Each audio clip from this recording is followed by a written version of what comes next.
बताउँदैछु। त्यो galaxy A10 भनेर आउनु भएको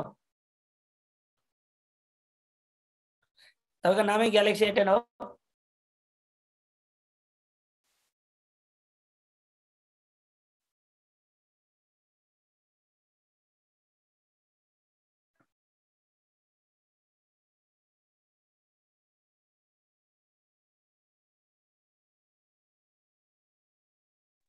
ग्यालेक्सी A10 बोल्नु त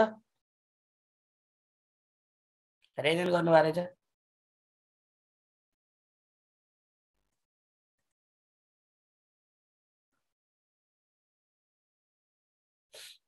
ल अलि म एकछिनमा लिन्छु है तपाईहरुको रेजेन्डहरु। ध्यान दिनु होला। CUI बेस्ड अपरेटिङ सिस्टम भनेको सबैभन्दा पहिला single user single task operating system. अलि ठुलो लेख्नु पर्यो है।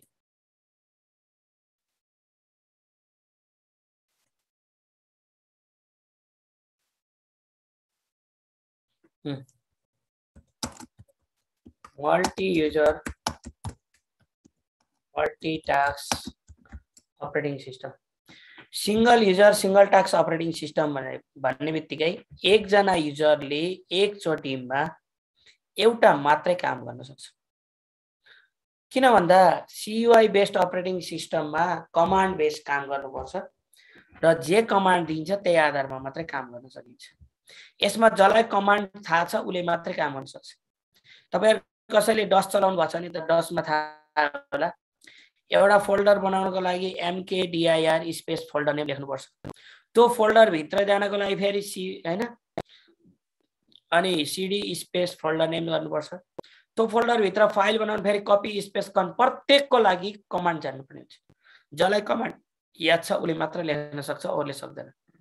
त्यसैले कमान्ड बेस्ड अपरेटिङ सिस्टम भएको हुनाले त्यसमा एकचोटीमा एउटा मात्रै टास्क गर्न सकिन्छ। एउटा मात्र। तर GUI बेस्ड अपरेटिङ सिस्टममा एउटै कम्प्युटर सर्भ गर्न सकिन्छ। एउटै कम्प्युटर भित्र एउटैलाई शेयरिङ गरेर पनि चलाउन सकिन्छ। त्यसले गर्दा multi user multi task operating system.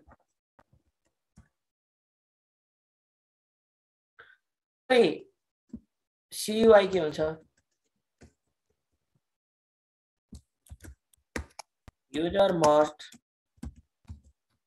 remember all the commands.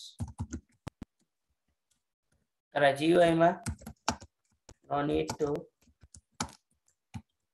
remember any commands. कुनै पनि कमान्डहरु सम्झिनु पर्दैन।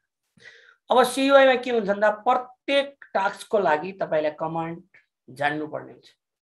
तर GUI मा कुनै पनि कमान्ड जान्नु पर्दैन। CUI मा अर्को यो कमान्ड जान्नु पर्ने के हुन्छ डिफिकल्ट टु युज। तर यहाँ के हुन्छ easy to use or it creates user friendly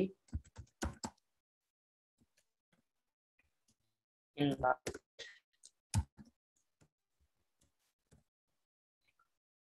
अब CUI मा अर्को कुरा के हुन्छ भन्दाखेरि तपाईहरुले ध्यान दिनुपर्ने कुरा है। ध्यान दिएर सुन्नु होला।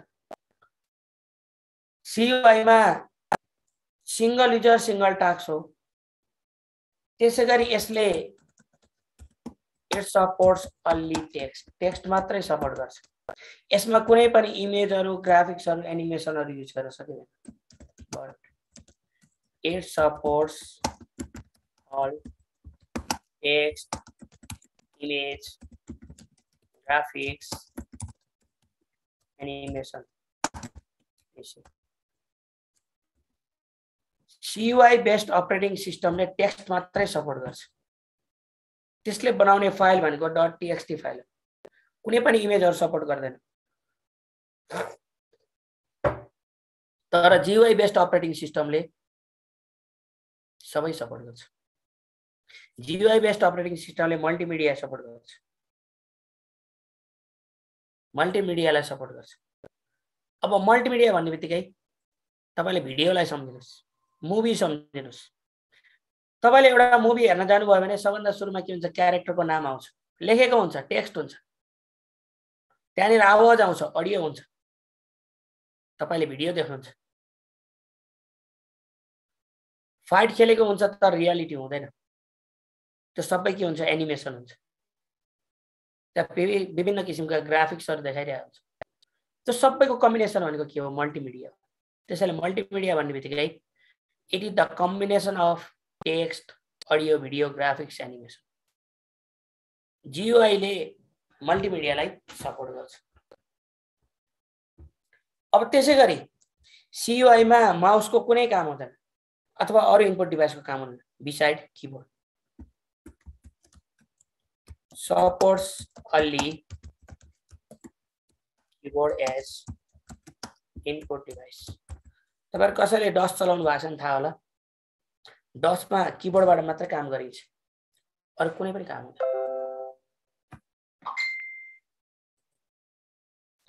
अब यहाँ के हुन्छ,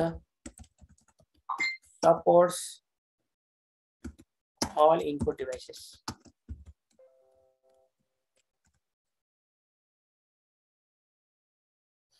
है, supports all input devices, सबै इनपुट डिभाइसेसहरुलाई सपोर्ट गर्छ। अब त्यसैगरी single user single task operating system भयो, multi user multi task operating system भयो। User must remember all the commands, no need to remember any commands, difficult to use, easy to use. Support only text मात्रै support गर्छ र त्यो मात्रै होइन, यसले keyboard मात्रै सपोर्ट गर्छ, इनपुट डिभाइसको रूपमा कीबोर्ड मात्रै सपोर्ट गर्छ। तर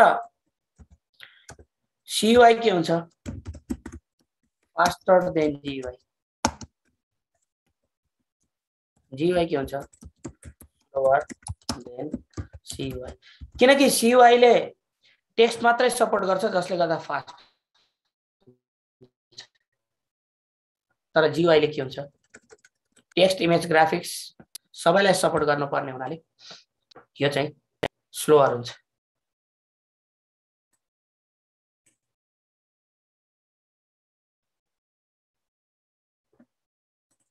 अब अर्को छ use lace memory space, use more memory space. CUI ले लेस मेमोरी स्पेस युज गर्छ। किन भन्दाखेरि तपाईलाई ख्याल होला, तपाईले वर्डमा जति धेरै टाइप गरे, 100 पेज नै टाइप गरे पनि, 200-300 पेज नै टाइप गरे पनि सेभ गर्नु KB मै सेभ हुन्छ। तर एउटा मात्रै पिक्चर राख्दिनु भने त्यहाँ के हुन्छ, MB मा जान्छ। त्यसैले गर्दाखेरि पिक्चर सपोर्ट गर्ने कसले हो, GUI ले मात्रै हो। CUI ले त टेक्स्ट मात्रै सपोर्ट गर्ने हो।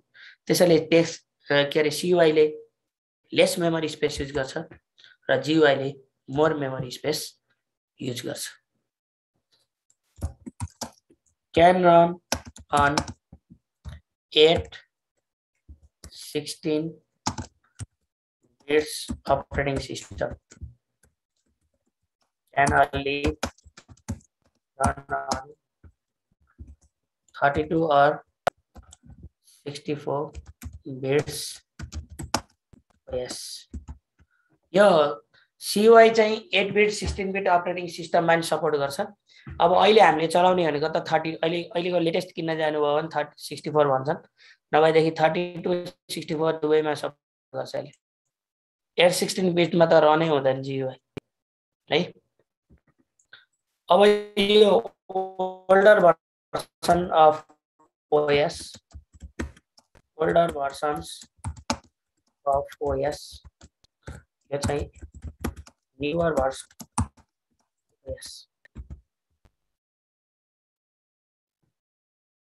अब ओल्डर भर्सन, CUI भनेको ओल्डर भर्सन हो भने GUI भनेको न्यूअर भर्सन हो। अब यसको एक्जाम्पलमा MS DOS, PC DOS, यसको एक्जाम्पलमा विन्डोज। अहिले जति पनि युज गर्ने हामीले विन्डोजहरु विन्डोज 85 95 98 2000 एक्सपी भिस्टा मैले तपाईहरुलाई हिजो जति अपरेटिङ सिस्टममा लेखाएको थिएँ ती सबै यसमा राख्न सक्नुहुन्छ विन्डोजको जति किनभने विन्डोजले सबै इमेजहरु ग्राफिक्स एनिमेसन सबैलाई सपोर्ट गर्छ है अब यहाँनेर यो कोही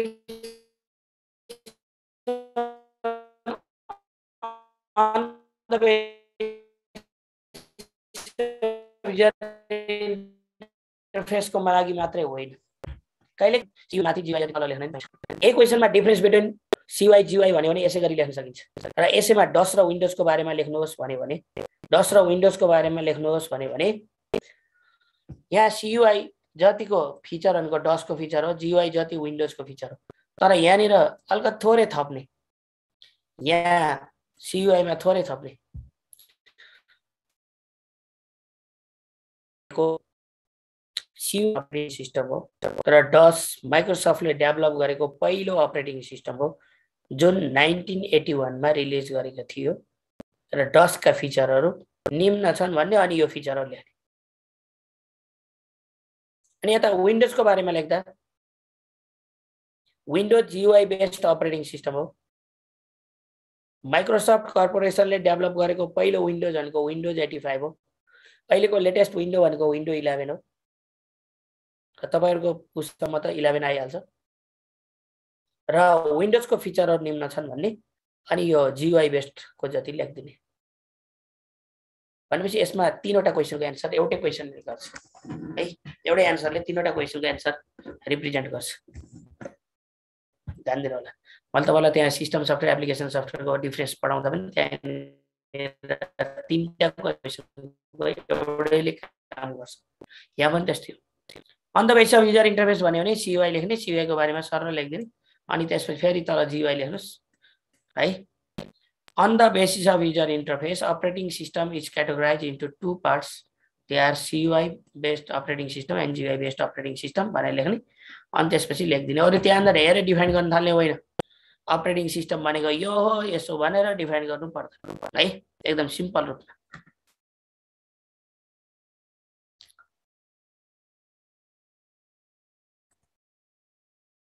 अमित जी भन्नु त के छ के भन्दै हुन्थ्यो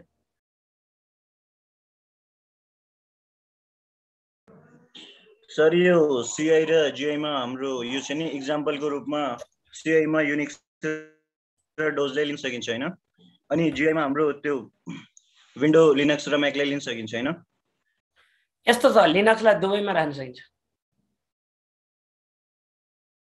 अनि युनिक्सले पनि तपाईको CUI कमान्डमा काम गरे पनि CUI मात्रै सपोर्ट गर्दैन उले GUI पनि सपोर्ट गर्छ है अनि लिनक्समा तपाईले कमान्ड बेसमा काम गरे पनि GUI पनि रन गर्न सक्नुहुन्छ र एउटैमा राख्नुस् एउटामा मात्रै राख्न सकिदैन थियो डस भनेको एलिसा जी मैले तपाईलाई हिजो पढाउँदा पनि भनेको थिए MS DOS भनेको माइक्रोसफ्ट कर्पोरेसनले डेभलप गरेको पहिलो operating system CUI based operating system Microsoft disk operating system हो है फुल फर्म चाहिँ 1981 मा रिलिज गरेको भनेर मैले दिएको नि 1975-76 मा माइक्रोसफ्टको स्थापना भयो त्यसको 5 वर्षमा पहिलो operating system MS DOS release गरेको थियो 1981 मा भनेर मैले भन्दिया पनि नबिर्सिनु भएको अमित जी क्लियर हुनुभयो सर बुझियो अनि यो ब्याच अपरेटिङ सिस्टमको लागि यसरी शर्टली डिफाइन गर्दाखेरि यसमा युजरहरुले कम्प्युटरसँग डाइरेक्टली कम्युनिकेट गर्न सक्दैनन् अनि कुनै पनि कार्य सफल गर्नको लागि यसमा पञ्च कार्ड जस्ता अफलाइन डिभाइसहरु सेटअप गरेर कम्प्युटरमा अपलोड गरिन्छ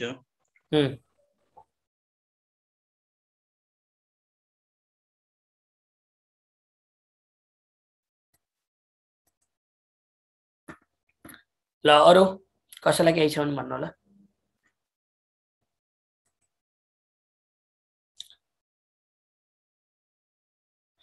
भोलि हामी सुन्नलाई भोलि हामी युटिलिटी सफ्टवेयर ल्याङ्ग्वेज ट्रान्सलेटर अनि त्यसपछि गएर एप्लिकेसन सफ्टवेयरमा प्याकेज र टेलरको डिफरेन्स अनि सिस्टम सफ्टवेयर एप्लिकेसन सफ्टवेयरको डिफरेन्स त्यो पढ्छौँ है।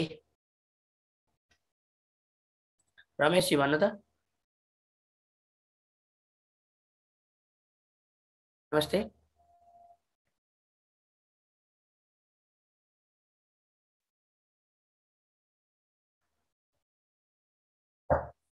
अपरेटिङ सिस्टम हो तपाईँले विन्डो 7 विन्डो 8 विन्डो 10 इन्स्टल गर्नुहुन्छ नि हो त्यो अपरेटिङ सिस्टम हो। त्यो विन्डोज भनेको तपाईँले हेर्दा पनि फ्ल्याग जस्तो देखिन्छ विन्डो जस्तो देखिन्छ होइन। त विन्डो 7 विन्डो 8 अथवा विन्डो 10 हामी इन्स्टल गर्छौँ माइक्रोसफ्टको।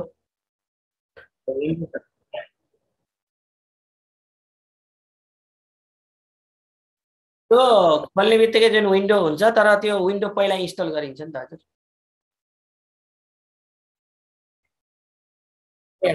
होइन नि त्यो ओएस नै हो विन्डो भनेको ओएस हो। माइक्रोसफ्टले डेभलप गरेको जीयूआई बेस्ड अपरेटिङ सिस्टम हो।